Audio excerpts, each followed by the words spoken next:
Ұлымыз үйленіп, жас отауға ыңғайлы үй іздедік. Бірінің бағасы, екіншісінің тұрған жері көңілімізден шықпай жүріп, ақырында балалардың өзі бір үйді ұнатыпты.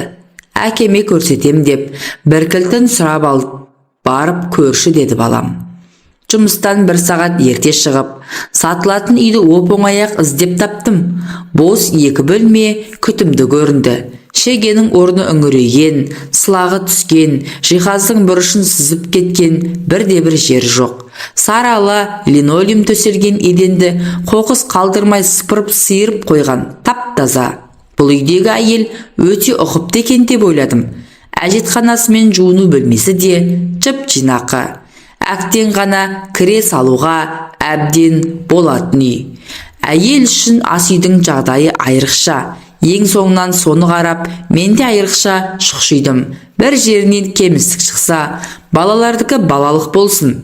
Саған не жоқ деп, алдымен әйелім мені алқымнан алатынына сөз жоқ. Сондықтан мейлінше міней қарауға тырыстым. Ұқыптылық пен тазалықтың ізі мұнда сайрап тұр.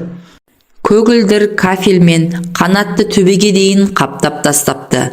Асалдалдың тұрған орны батқан ізінен әзер байқалады.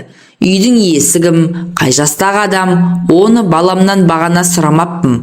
Үй ұстасына қарағанда әй қазақ емес ау деп болжадым.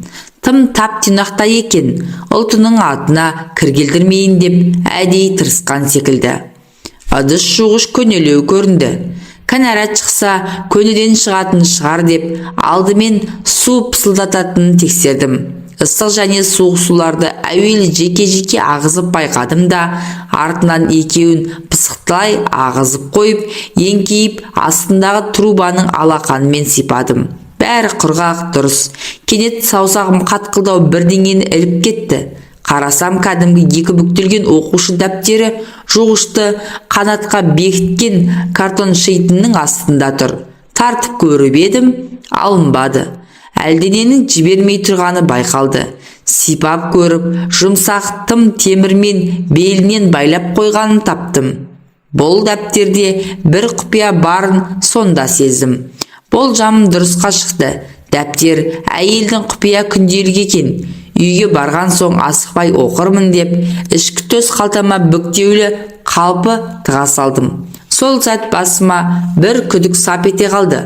Осыншама ұқыпты жинақы әйел қалайша ұмытып, жасырын күнделігін жұртқа тастап кетті екен. Қалайша? Есіктен кірген бойда күнделікті оқып көруге асығып, дереу кабинетіме беттедім. Ай күнін жазбастан, тіпті дәптерінің бас жағынан бос жол қалдырмай, әйел бірден бастап кетіпті. 9 кластан бастап жазған күнделігім отқа түсіп кеткеннен бері жазу туралы ойлауды қойған едім. Сізбен табысқалы қайтадан күнделік жазғым келіп жүр. Ішке сыймаған сырларымды ешкіммен бөлісе алмай, амалсыз ақ қағазға жүгінуге тура келді. Жазуға бейімі барлығына қарағанда, бұл әйел не мұғалім, не журналшы, не жазушы шығар деп шамаладым. Күйеуге тимес бұрын ақылды қыз алдымен өткен күндерінің куәсін құртады. Өйткені өзімшіл еркектердің менен бұрын бетінен жел сүйіпті дегенге тікісіне қарайтынын табиғи түйсік аңғартады оған. Күнделіктің абайсызда отқа түсіп кеткеніне сенбей, отқа өзі өртеніп жіберген болар деп болжадым. Сізбен табысқалы депті. Табысқалы, танысқалы демейді. Меніңше әдейі демейді. Өйткені табысу дегенің астарында әйел мен еркектің өздері ғана білетін бір сыр бар. Ол сыра екеуінің төсекте табысқаны шығар деп шамаладым. Бұл болжамымды одан кейінгі жазғандары дәлелдеп тұрғандай, әсіресе жаным деп бастағаны. Жаным, әр күнім, әр түнім сізді ғана ойлауға айналатын болды. Қайда жүрсем де, не істесем де, сіз миымда, көз алдымда тұрасыз да қоясыз. Тұтқыныңызға мықтап түсірген екенсіз. Торыңызға қалай, қай уақытта шармылып қалғанымды білмеймін.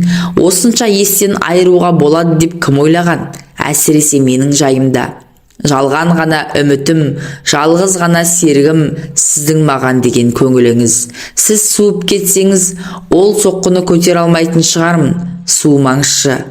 Сөз сыңайынан әйелдің жас еркектің егде екені бірден аңғарылады. Оның үстіне әйелдің күйеуі еркектің әйелі бар болуы керек.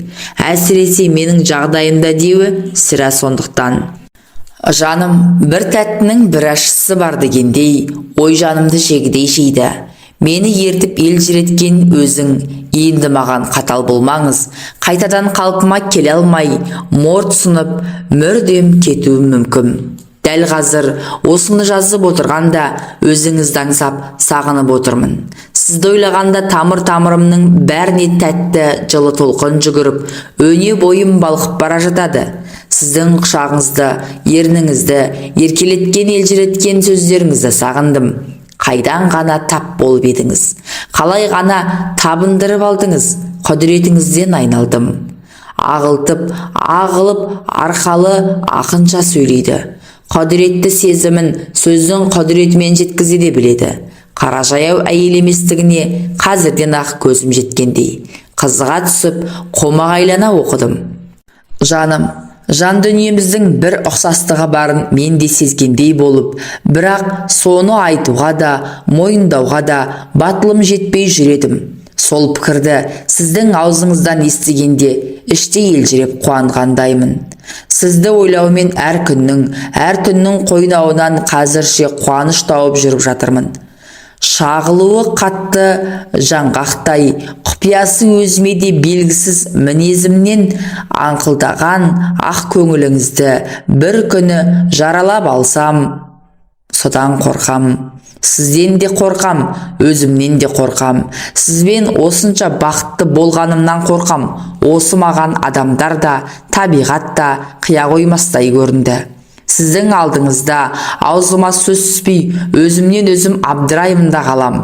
Ал сіз қасымнан кетсеңіз ақ, айтсам деген ойларым анталап, неге айтпадым, неге ашылмадым деп өкінем. Оңашада күбірлеп, жаным деп сөйлеп жүргенімді өзім де байқай алмаймын. Айтарым көп ау әттең, айта алсам. Үйге де, жұмысқа да телефон соқпаңызшы деп өзім жалынсам да, күні бойы телефонға жалтақтап күтемде жүрем. Қандай кереғарлық. Сол кереғарлықтың бір ғана өз бойымда өмір сүріп жатқаны тіптен ғажап. Әйелдің кереғарлығы онымен ғана шектелмейтіндігіне оқи келе көзім жетті. Сіз суып кетсеңіз, ол соққыны көтере алмайтын шығармын дей тұрып, тағы былай деп жазыпты.